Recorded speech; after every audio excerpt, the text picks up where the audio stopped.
अध्यक्ष महोदय, साल 1975 में हुए 38वें 38th संविधान संशोधन से आपातकाल यानी इमरजेंसी लगाने के निर्णय को नॉन जस्टिशिएबल बनाने की कोशिश की गई। इलेक्शन लॉ अमेंडमेंट बिल लाया गया जिसका एकमात्र उद्देश्य उन सभी इलेक्टोरल मैल प्रैक्टिसेस को इम्यूनिटी देना था जिसके कारण श्रीमती इंदिरा गांधी के चुनाव को चुनौती दी गई। कल्पना कर सकते हैं अध्यक्ष महोदय, एक निंदनीय संशोधन जो अंततः लैप्स हो गया वह था 1976 में किया गया 41वां संविधान संशोधन विधेयक। इस संशोधन का उद्देश्य, मैं सदन का ध्यान आकर्षित करना चाहता हूं अध्यक्ष महोदय, इस संशोधन का उद्देश्य प्रधानमंत्री, राज्यपाल और राष्ट्रपति को पद ग्रहण करने से पहले उनके कार्यकाल के दौरान किए गए सभी कार्यों के लिए आपराधिक जो है मुकदमों से इम्यूनिटी प्रदान करना था, चाहे जो भी अपराध किए सब क्षम्य थे। अध्यक्ष महोदय, इसका मतलब यह था सबसे जघन्य अपराध करने वाला व्यक्ति भी अगर एक दिन के लिए भी संवैधानिक पद पर बैठ जाए तो उसके सभी अपराध माफ।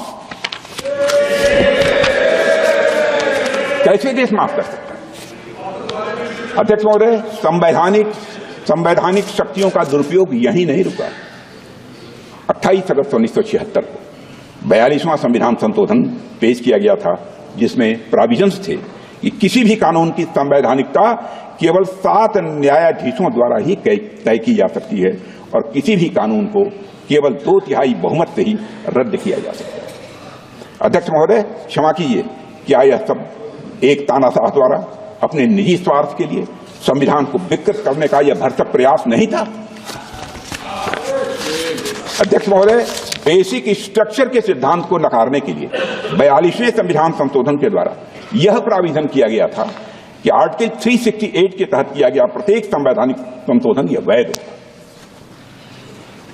जैसा कि आप जानते हैं कि आर्टिकल 368 के माध्यम से संविधान में संशोधन की व्यवस्था की गई है और संविधान में लोकसभा का कार्यकाल भी बढ़ाकर 6 साल कर दिया गया। अध्यक्ष महोदय, क्या यह पूरे संविधान को एक तानाशाह के उद्देश्यों की पूर्ति का एक माध्यम मात्र बनाने का यह षड्यंत्र नहीं था?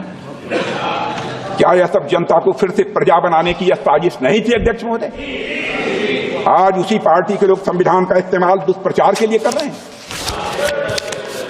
आज उसी पार्टी के लोग जात के आधार पर जनगणना कराना चाहते, कराएं, हमें कोई आपत्ति नहीं, लेकिन मैं जानना चाहता हूं कि देश की जनता की आंखों में धूल झोंक कर राजनीति नहीं की जानी चाहिए। राजनीति करनी है तो जनता की आंखों में आंख डालकर राजनीति,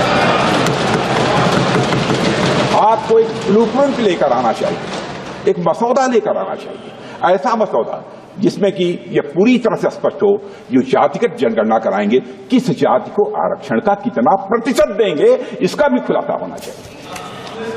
और मैं चाहूंगा कि ऐसा मसौदा तैयार होता है अध्यक्ष महोदय, यदि यह संसद सहमत हो, यदि आपकी अनुमति हो तो उस पर संसद में चर्चा भी हो सकती है। अध्यक्ष महोदय, देश को गर्व है कि हमारा संविधान आपातकाल और भ्रष्ट सरकारों के सामने भी मजबूती से खड़ा रहा है। अध्यक्ष महोदय, हमारे संविधान में समय के साथ कई संशोधन हुए हैं, लेकिन संविधान की मूल भावना आज भी बनी हुई है, ये हमेशा बनी रहेगी। और अध्यक्ष महोदय, कांग्रेस चाहे जितनी भी कोशिश कर ले, लेकिन हम कभी भी संविधान के मूल चरित्र को बदलने नहीं देंगे।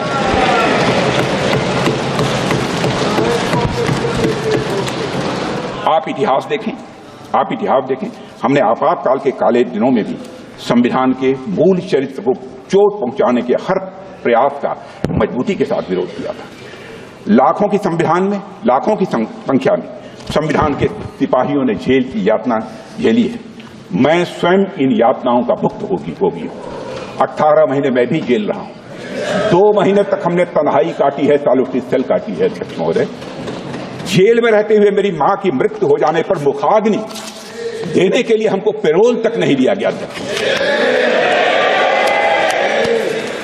अध्यक्ष महोदय, कांग्रेस ने कभी संविधान, न संवैधानिक मूल्यों और न संवैधानिक संस्थाओं का सम्मान किया है। कांग्रेस के नेताओं ने हमेशा पर्सनल इंटरेस्ट को कॉन्स्टिट्यूशनल वैल्यूज और इंस्टीट्यूशनल डिग्निटी के ऊपर रखा। एक डॉक्यूमेंट फैक्ट है कि 1973 में 3 सीनियर मोस्ट जजेस को सुपरसीड करने के फैसले से तत्कालीन राष्ट्रपति श्री बीबी गिरी जी सहमत नहीं, पर तत्कालीन प्रधानमंत्री ने अपनी जिद, हट और राजनीतिक दंभ के कारण राष्ट्रपति के पद का सम्मान नहीं किया। अध्यक्ष महोदय, आज संविधान के तथाकथित हितैषी ये भूल जाते हैं कि श्रीमती इंदिरा गांधी ने 50 बार आर्टिकल 356 का दुरुपयोग करके चुनी हुई सरकारों को गिराने का काम किया।